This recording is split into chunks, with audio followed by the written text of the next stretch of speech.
right.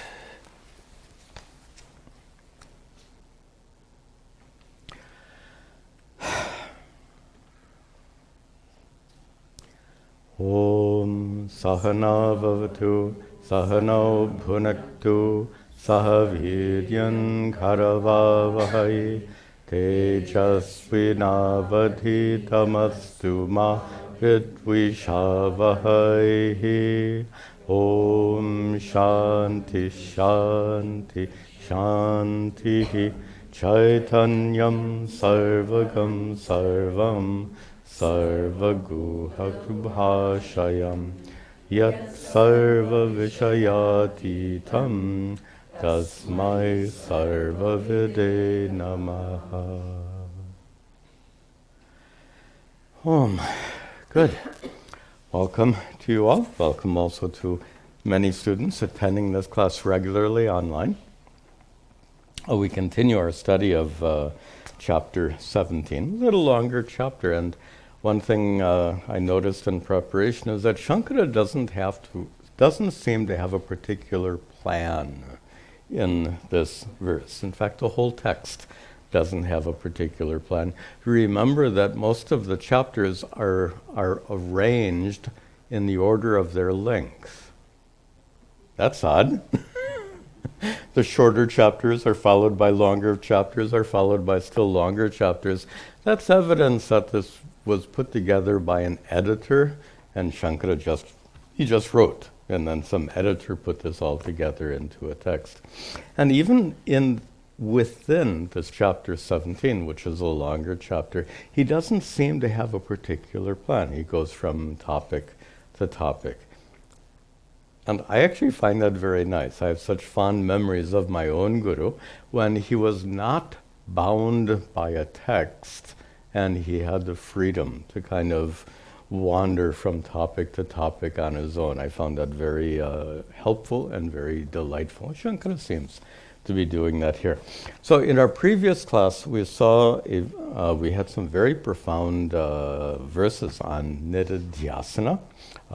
So that topic is now set aside. And the basic theme of the entire text, as we've said several times, is vichara, self-inquiry. Atma-vichara, self-inquiry. Today we take a little turn from atma-vichara to Brahman, and that's surprisingly not a very big turn. And I'd like to, before we go into these verses, I'd like to share with you what I think is an extremely important point. And that is, what does it mean to know Brahman? Now, you already know Brahman according to the teachings of Vedanta. Brahman is the underlying reality because of which everything exists. And since everything that exists includes both physicality and also consciousness, so Brahman has to be responsible both for the physicality of what exists and for the consciousness of what exists. Upanishad therefore says, Brahman is satyam jnanam anantam. Satyam can be understood then as the underlying reality for the physicality of the world.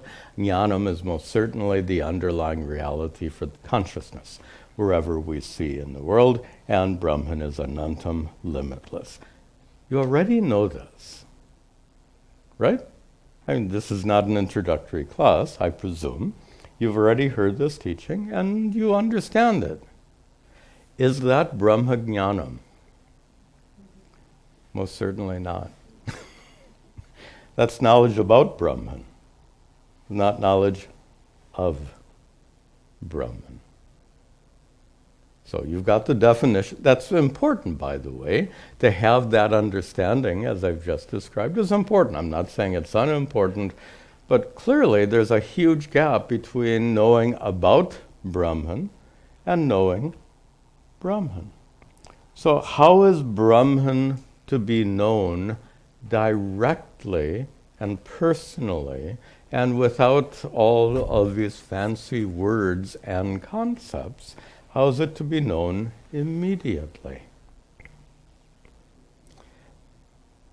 the answer is surprisingly simple.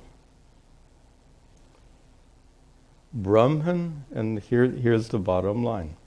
Brahman can only be known directly as Atma, as your true self. There's no other way to know Brahman directly. Conceptually, many ways of understanding Brahman. Directly, Brahman can only be known directly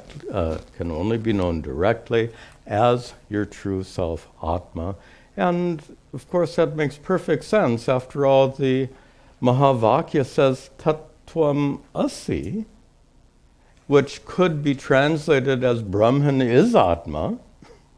You are the truth of you, the reality, because you've heard me use this language before, the reality because of which you exist, and the reality, just a moment, this isn't working right. The reality because of which you exist as an individual conscious being, and the reality because of which the cosmos exists, are not two different realities. That's what Tattvamasi reveals. And that gives us a way, a path, a direction in which we can personally realize Brahman. So, bottom line, Brahman is personally realized. Set it up, let me set it up. Can you personally realize Brahman? Contemplating on the vastness of the universe goes on for all infinity. And that vast universe extending beyond the mind, extending beyond words, must have some kind of underlying reality, that underlying reality that blesses the world with both existence and consciousness, and that underlying reality is Brahman. That's a concept. That's not personal realization. I mean, it's a wonderful appreciation, absolutely. To do that in meditation is delightful. Why not? But that's not personal realization of Brahman. Brahman can only be realized, which means directly known, when it is recognized as the truth of who you are. So, Brahman would, and to summarize that in a very simple and obvious way, you will not discover Brahman looking out there. Make sense? Brahman is out there, but you have no special way of detecting. You have a Brahman detector. You have detectors for light, you have detectors for sound. Do you have a detector for Brahman somehow, that you can sense Brahman's presence in the universe? Absolutely not. So, it's not working today.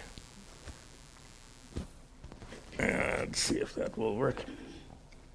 So, Brahman can't be detected out there. Brahman is discovered inside as Atma, as your true self, sat-chit-ananda Atma. Meaning sat-chit-ananda Atma and satyam jnanam anantam Brahma are one and the same reality. And that's exactly what Tattvamasi means. That's what all the Mahavakyas mean. I am Atma. Look, there are many Mahavakyas, but we choose 4, one from each Veda. So one says, I am Atma Brahma. I am Atma is, I am is this, the pronoun this. I am Atma, this Atma is Brahman. Prajnanam Brahma. Prajnanam, consciousness, is Brahman. So you get the point.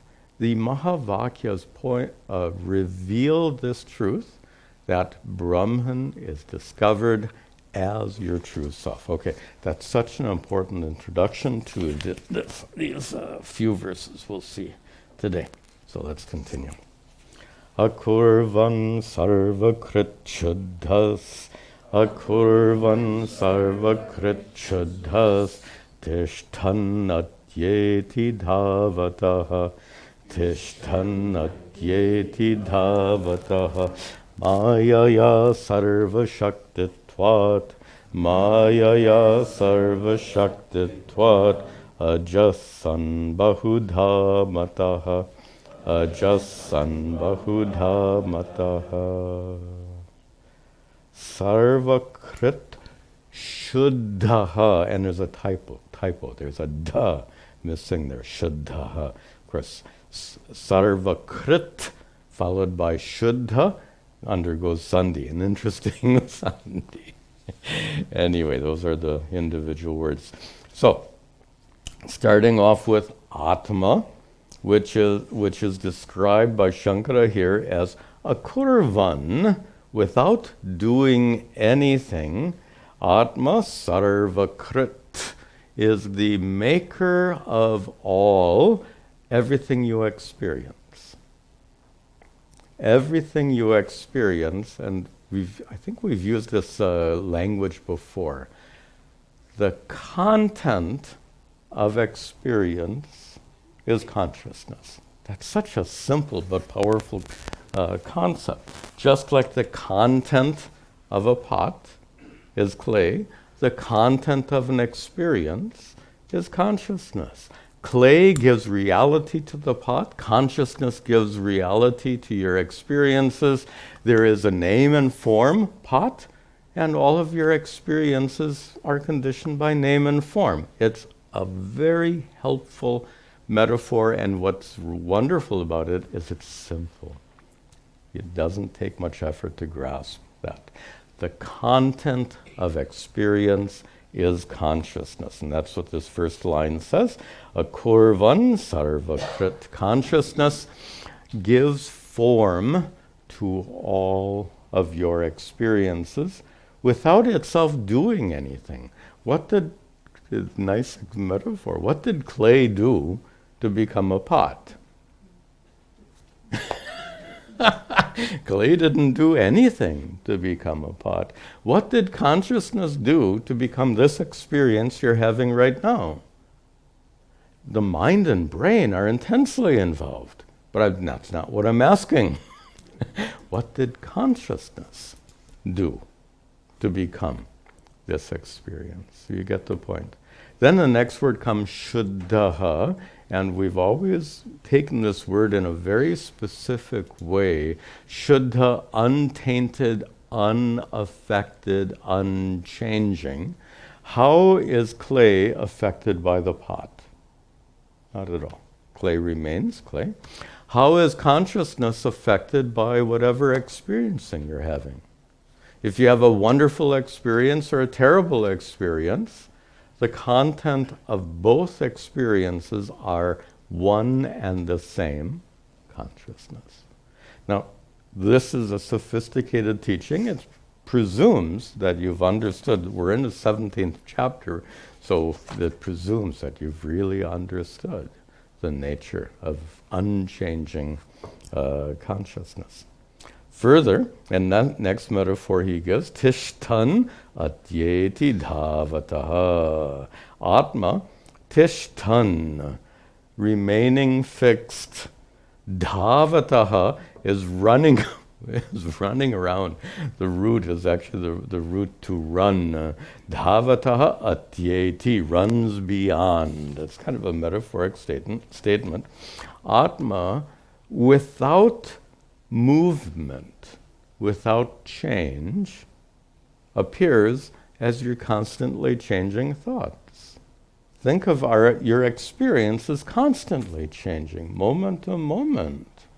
That constantly changing experience exists because of atma, consciousness, which doesn't do anything at all.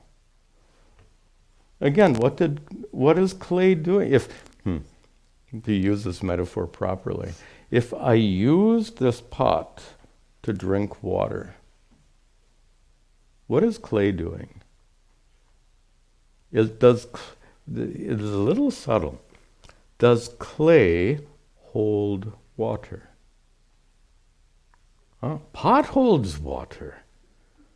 Clay has no real purpose or function. It gives existence to the functional pot. This is some very fundamental, important kind of philosophical understanding. Now, we get a third example down at the bottom.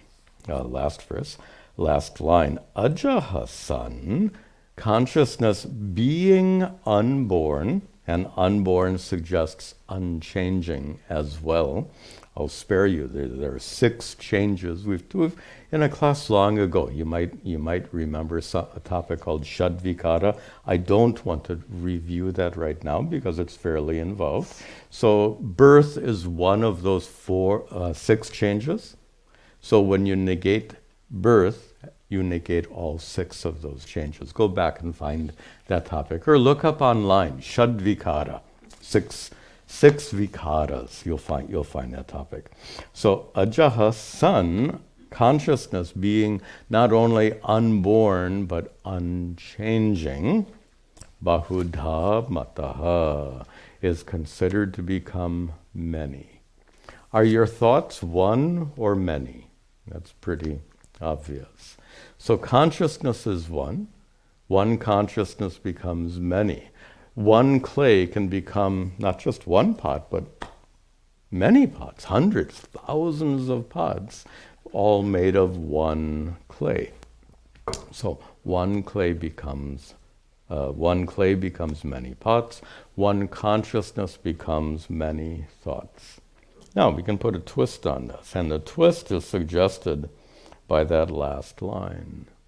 Ajaha san bahudha bhavanti is how it comes in Upanishad, referring not to Atma, but referring to Brahman. So this last line can be taken as referring to Atma becoming many thoughts, or Brahman becoming a world of multitudes, a world of duality. And here's the point. Not the point, but an important principle. The technical term for the topic we're discussing is called adhara. Sanskrit word adhara means substratum. That's the best translation. Adhara means substratum. So clay is the adhara for this pot.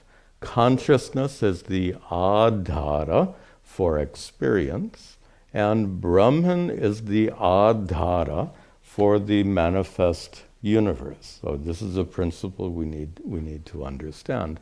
Notice now how these 3 lines explain both Atma as adhara for your thoughts and Brahman as adhara for the universe. Akurvan sarvakrit. What does Brahman do to become the universe? Now, we've had this discussion long ago. I don't remember where or when. Some of you might remember. But this is a trick question. How did Brahman become the universe? And I'm telling you right off, it's a trick question. How did Brahman become the universe? And the answer is Brahman didn't do anything. Brahman didn't become the universe. Brahman is just, go back to this one. What did the clay have to do to become a pot? Clay didn't do a thing. What did Brahman have to do to become the universe? In your language, kuch nahi. Nothing at all. Bilkul. Nothing. So, what we understand is the adhara is at a different level of reality. The words used in Sanskrit are adhara and adheya.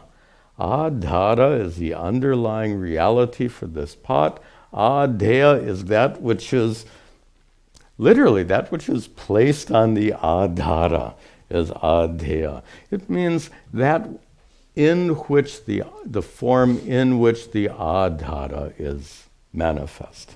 So we're referring, of course, to pot. So adhara, adheya. The Clay didn't do anything to become the pot.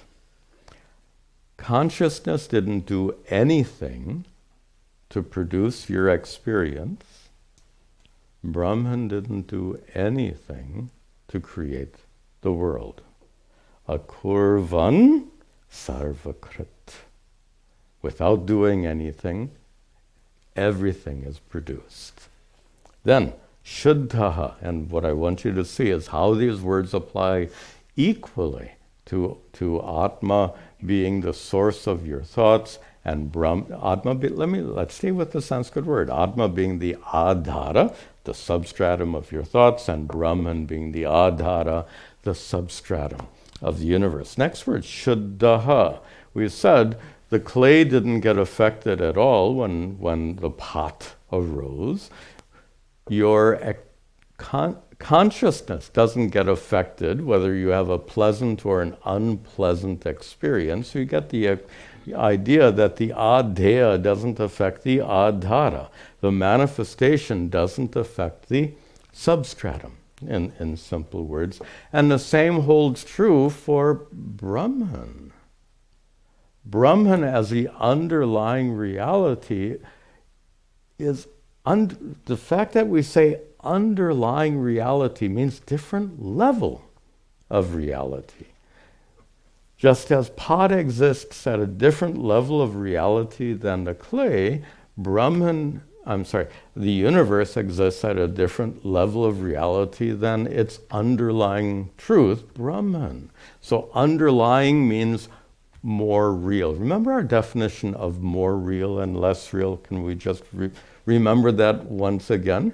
That which is more real is that nice expression. That which is more persistent is more real. That which is less persistent is less real. This pot was born. This pot exists. This pot one day will end up as shards or dust. So the pot is less persistent than the clay. But now we can have fun. We can say the clay is less persistent than atoms. Atoms are less persistent than protons, right? And we can keep playing this game and find out that the entire universe of nama rupa, name and form, is less persistent than Brahman. So, shuddhaha here, utterly unaffected by the manifestation. So just as Atma is utterly unaffected by the manifestation of your thoughts, when sadness arises in your, just to be silly, when sadness arises in your mind, Brahman doesn't say, oh, come on, how childish is that? Okay, you get the point. Now in the second line, again, applying both ways. Tishtan atyeti dhavataha. Consciousness gives existence to your constantly changing thoughts without itself changing. Brahman gives existence to the constantly expanding universe. Does Brahman expand? Only that which has dimension can expand. Brahman exists at another level of reality, a level that is dimensionless. So therefore, dimensionless, unchanging Brahman gives existence to the expanding universe. And in the last line, one unchanging consciousness gives rise to many thoughts. One unborn, unchanging Brahman gives rise to a world of duality. So each of these expressions work simultaneously to describe both Atma and Brahman. Should that be surprising? That's the theme of today's class. It shouldn't be surprising because it's one and the same reality. Then, how do we account for the pot? Let's just have fun with this. If you could ask clay, we have to make this into a story. If you could ask clay, how did you become a pot? What would the clay respond? Think. Another trick question. If you could ask clay, how did you become a pot? The clay would respond by saying, what pot? Right? That's so important. From the standpoint of clay, there is no such thing as pot. What pot? If you could ask the pot how you came into existence, you get a very interesting story. But if you ask clay, there is no becoming. For absolute reality, there is no such thing as becoming. So here, in how to explain then, only from the, how to explain, let's take it to both Atma and Brahman. How did your consciousness become all of your experiences? Well, from the standpoint of consciousness, consciousness didn't do anything. Consciousness didn't become all of your experiences. From the standpoint of your experiences, we can explain a lot. In fact, neuroscience today is becoming increasingly skillful at explaining everything you experience, all of your thoughts, emotions, everything you perceive. Neuroscience is building up this huge body of scientific knowledge that eventually will completely explain human experience. It'll never explain consciousness, but it will eventually explain how the nature of your experience is determined by neurological activities in your brain. And again, all of that scientific knowledge will never explain consciousness, because it's dealing with a different level of reality. And finally, from a level of Brahman, from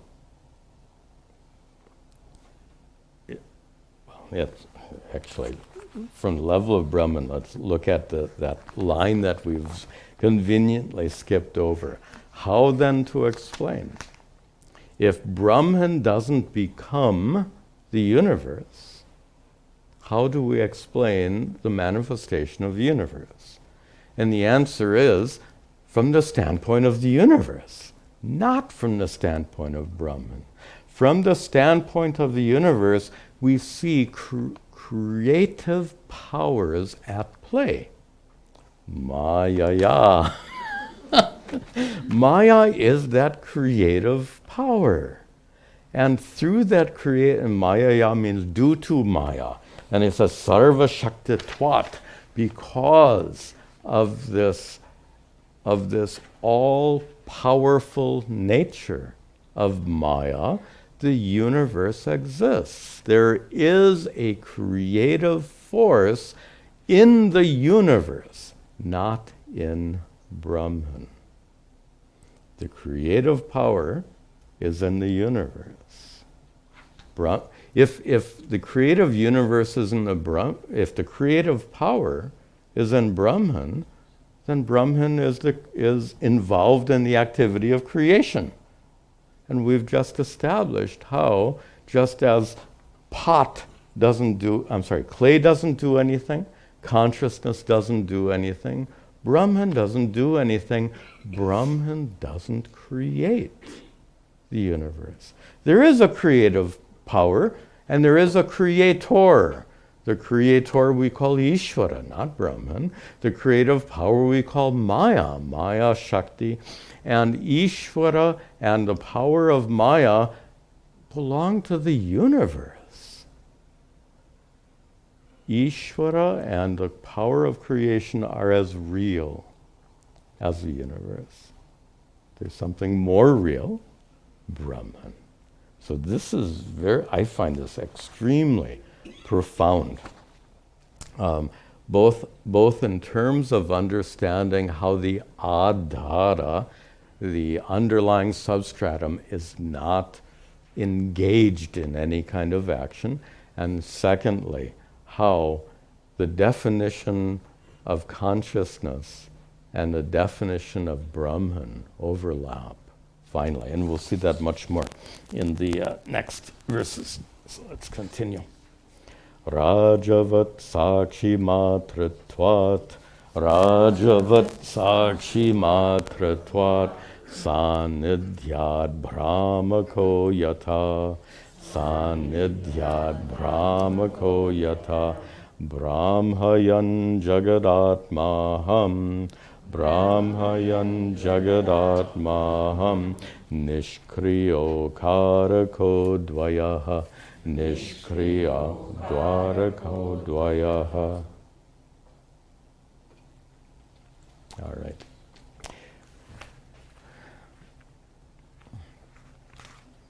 Many people find this explanation unsatisfying. That is, how can consciousness not do anything? How can Brahman not do anything? So, the tradition of Advaita Vedanta creates some metaphors to help you understand how, without doing anything, consciousness, without consciousness doing a thing, your thoughts arise. Without Brahman doing a thing, the universe arises. And here we have two metaphors to describe that. And first metaphor, Rajavat, like a king, Sakshi Matra Twat, like the king merely observes. And here you have to get the idea of an ancient kingdom in which the king sits in his throne. I don't think the throne would look anything like this. Anyway, so the king sits in his throne, and the king just looks around, and all the ministers, especially when the king looks at you, the minister jumps and starts doing whatever he's supposed to do. This is the idea of an ancient kingdom, that the king doesn't even have to issue verbal commands. That the ministers, this is the metaphor, you have to get the metaphor right, that the ministers are so responsive that the mere presence of the king motivates the ministers to fulfill their duties.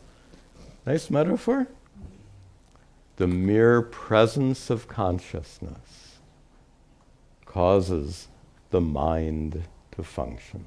Ministers represent the mind. So, second metaphor is Sanidhyat Brahmakaha Yatha. Yatha, and just like Brahmakaha is a word for magnet in ancient times. Remember, they didn't understand anything about magnetism, right? In fact, we didn't understand much about anything really about magnetism until only 200 years ago. This is brand new that we came to understand magnetism. Anyway, and what magnetism is. Maxwell's 4 laws. That's the first time we understood magnetism. And that's about 200 years ago. So, brand new knowledge. So, obviously, in ancient times, they didn't understand magnet, so they called a magnet Brahmaka. It makes things move. That's what Brahmaka means. So, in the presence of a magnet, Sannidhyat, due to the presence, Brahmakaha, of the magnet, things move. Iron moves. Little bits of metal move. What does the iron do? What does the magnet do to make things move? Nothing. This is the ancient metaphor. The magnet doesn't do anything. In the presence of the magnet, things happen. In the presence of the king, things happen. In the presence of the magnet, things happen, but the king does nothing, the magnet does nothing. So this is pointing to this principle we talked about in a previous class, proximity. And here we're talking about the proximity. Proximity means closeness. It's a fancy word for closeness. What is the distance between clay and pot? 0.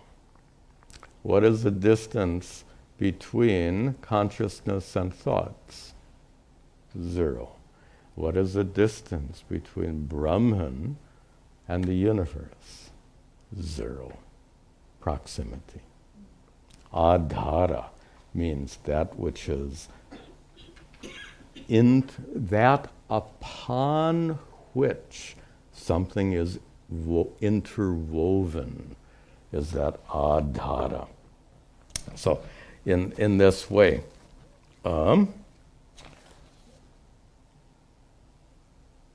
so just as in the presence of the king, ministers act, in the presence of a magnet, bits of metal move, in the presence of consciousness, your mind functions. In the presence of Brahman, the universe arises. Sannidhi matra, mere presence. So matra doesn't come here. That's sakshi matra, comes up above. But we can add that matra to sannidhi. So sakshi matra due to the mere observation of the king. And we could add that below, sannidhya matra, due to the mere presence of the magnet. In this way, watch this is Shankara. In this way, Brahmayan Jagat Atma Aham. In this way, Jagat Brahmayan. The world is made to function. The world is made to move. Brahmayan. How is the world made? Jagat means world. How is the world made to move? Aham Atma. The subject of the participle made to move is Atma. Atma, which is Brahman, which is I. The truth, going back to the introduction, Brahman can only be known as Atma, your true self. Atma, which is Brahman. Now let's clean up the language a little bit. Let's put it like this. Atma, as Brahman, causes the universe to arise. Lovely. This is Advaita Vedanta. Atma, Atma, your true self, as Brahman, just like Atma causes your thoughts to arise, Atma as Brahman causes the universe to arise. That Atma is Aham. Aham Brahma Asmi. You've heard that Mahavakya. This is what we're talking about. Shankara here is giving you a coded Mahavakya. It is a Mahavakya, but not in conventional words. He says, Aham Atma, I am that Atma which causes the universe to arise. Aham Atma, Brahma. I am Atma, Brahma. This is a Mahavakya. And that Brahman is Nishkriyaha. When Brahman caused the universe to arise, that Brahman is Nishkriyaha, didn't do anything, like the king just sits there. Nishkriyaha. And Akarakaha, not an agent. Brahman is not an agent of creation. Ishvara is the agent of creation, not Brahman. Brahman is akaraka, like the magnet. These are wonderful metaphors. Due to the mere presence of Brahman as the underlying substratum, adhara, the world is able to arise. And again, the world is able to arise through a creative capacity that is located not in Brahman. The creative capacity is located in the world.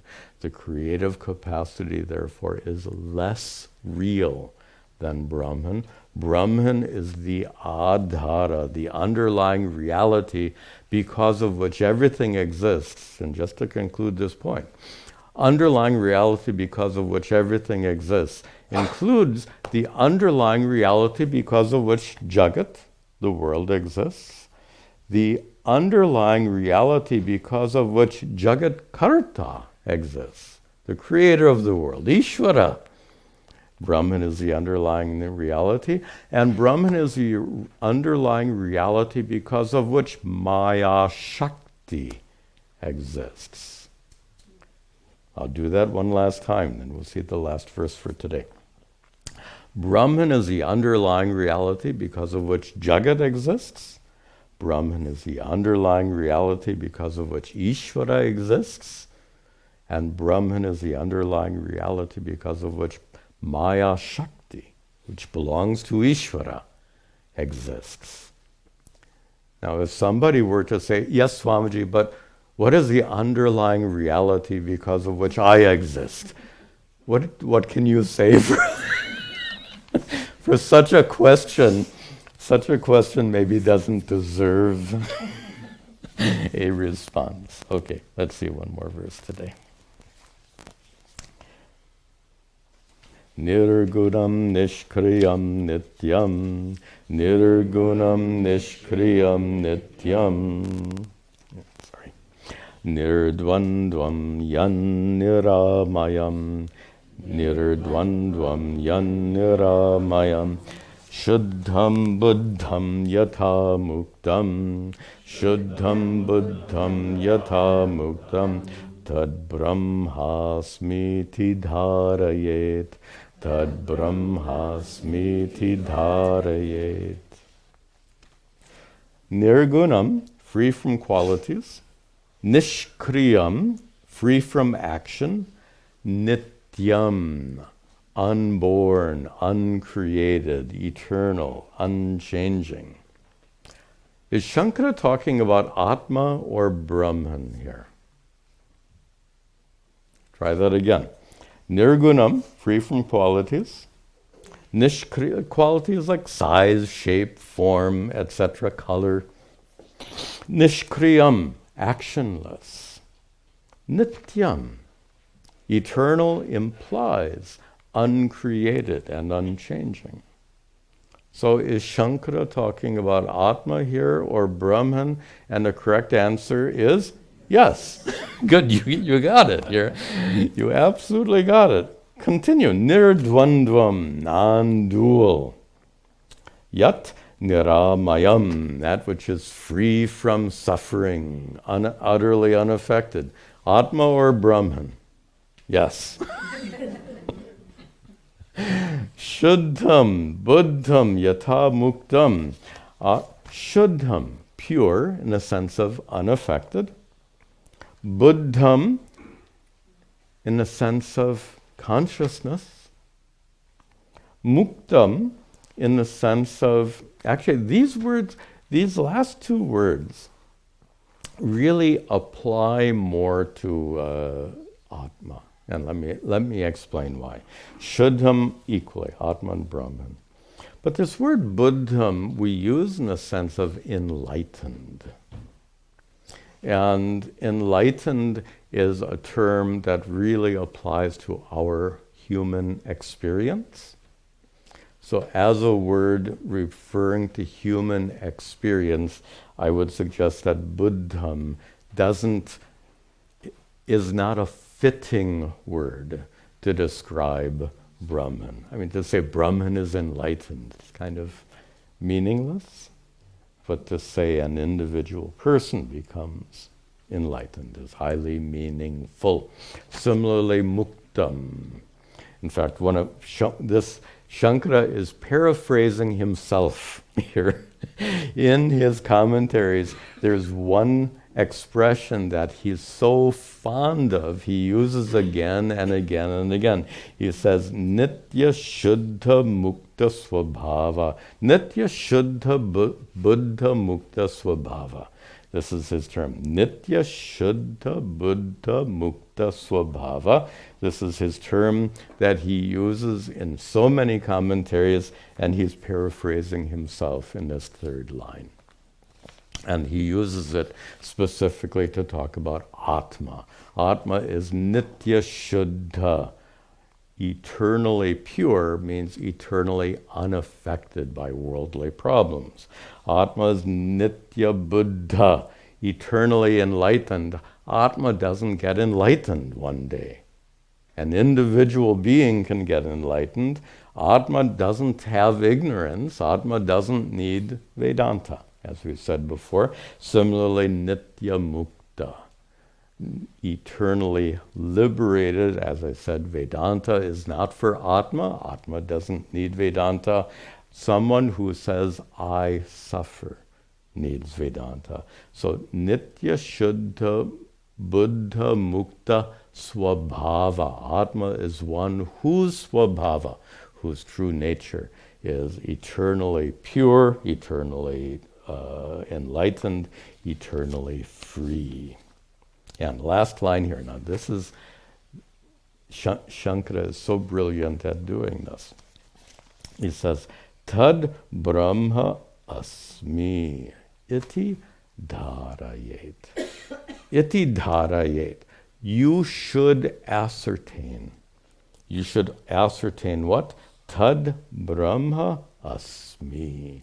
I am that Brahman. This is a Mahavakya. This is the culmination. And what's so... Let me see, I've got some scribbles here. Yeah.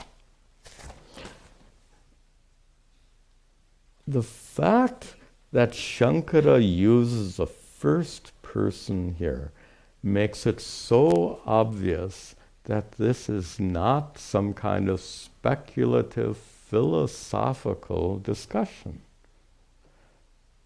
Brahman, talking about Atma, using these terms, which are ultimately experiential. These are terms referring to you. We started off this class by saying Brahman can only be known as you, as the essence of who you are. This is the antithesis of philosophy. Philosophy actually has a big problem with something we call subjectivity. Subjectivity means to look at the world in terms of your own experience. Well, that's very, a philosopher would say, that's very arbitrary. How do you see the world and how do I see the world is very different. And then if you take off your glasses, then you see the world as being very fuzzy, and I may not. The point, it's a bad example, but it makes the point. It makes the point that a subjective perspective is an arbitrary perspective. And to a philosopher wants an unchanging truth. Don't bother me with all these arbitrary subjective truths. I want to know an absolute truth. This is the words of a philosopher. Shankara was not a philosopher in that definition of the word. He's called a philosopher, but not in the Western sense of the word philosophy. So here we're using philosopher in this Western sense, and a Western philosopher is one who says, I don't want to be bothered by these arbitrary, subjective points of view. I want an absolute, universal truth that is beyond individuality, beyond subjectivity. I think that's a fair characterization of a Western philosophical position. And sadly, so many students of Advaita Vedanta superimpose that view on Advaita Vedanta. Really, you know that. Look at the language I just used. An absolute truth that transcends the human condition. Many people say, yeah, that's Vedanta. And I'm telling you, and Shankara is telling you, it's not Vedanta. Why? You've heard me say this before. Vedanta is a solution to the problem of suffering. Is the problem of suffering personal or not? Is the problem of suffering subjective or not? Absolutely. And here's the problem. When you try to push Advaita Vedanta into the mold of Western philosophy, you remove the subjective element from Vedanta. I'd like to say that one more time. I like those words. Someone write them down for me. That came out very nicely. When you try to push Advaita Vedanta into the mold of Western philosophy, a mold that seeks an absolute truth beyond arbitrary, subjective human experience, when you push Advaita Vedanta into that mold, you remove subjectivity. And to remove subjectivity, then, is to reduce Advaita Vedanta to another philosophy. There are many philosophies, and especially in the West, how many schools of philosophy, and even in a Hindu context, in a Vedic context, we can find many philosophical points of view. Advaita Vedanta is not one amongst many of those philosophical points of view. So, don't push Advaita Vedanta into that Western mold of philosophy, because Advaita Vedanta is, even though Advaita Vedanta uses the language of philosophy, that's absolutely true, undeniably true. We use the language of philosophy, but the goal is not a philosophical goal. The goal is a solution to the problem of suffering, which is why Shankara ends by saying, Tad Brahma Asmi. Asmi is the first person verb. I am. Brahma Asmi. I am. He doesn't say Brahma Asti. Asti is the third person verb. Brahman is. No. I am Brahman. Iti dharayet. Thus should you ascertain. So there's that subjectivity which is crucial, a defining feature of Advaita Vedanta. Let us not lose sight of that important teaching. This is a really good place to conclude. Om Sarve Bhavantu Sukhinaha Sarve Santu Niramayaha Sarve Bhadrani Pashyantu Ma Kaschid Dukkha Bhag Bhavet Asato Ma Satgamaya Tamaso Ma Jyotirgamaya Mrityorma Amritangamaya. Om Shanti Shanti Shanti. Om Tat Sat.